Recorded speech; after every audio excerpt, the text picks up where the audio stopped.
त्यांना मुंबईमध्ये मराठी माणसाच्या डोक्यात दगड घालायचाच आहे. त्यांनी ठरवलं आहे की मुंबईमध्ये मराठी माणसाचं डोकं फोडायचं, दगड घालायचं, डोक्यावर खतम करून टाकायचं.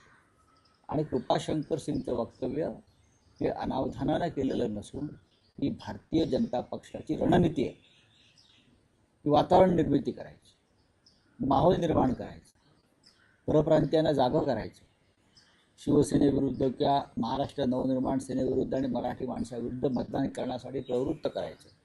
कृपाशंकर यांनी माहोल निर्माण केल्यावर मग योगी आदित्यनाथ वगैरे वगैरे वगैरे, केशवप्रसाद मौर्य, सम्राट चौधरी, असे लोक इथे येणार. उमेदवारांमध्ये पण संख्या बाकीच्या पक्षांपेक्षा परप्रांतीयांची भाजपमध्ये जास्त. नाही, भारतीय जनता पक्ष हा महाराष्ट्राच्या स्वाभिमानासंदर्भात काम करणारा पक्षच नाही.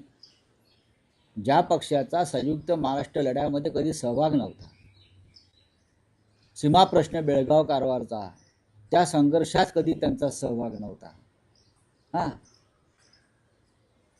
तर हा पक्ष महाराष्ट्राच्या बाजूने किंवा मराठी माणसाच्या बाजूने उभा राहील याची कल्पनाच कोणी करू नये ना. हा एकमेव पक्ष आहे.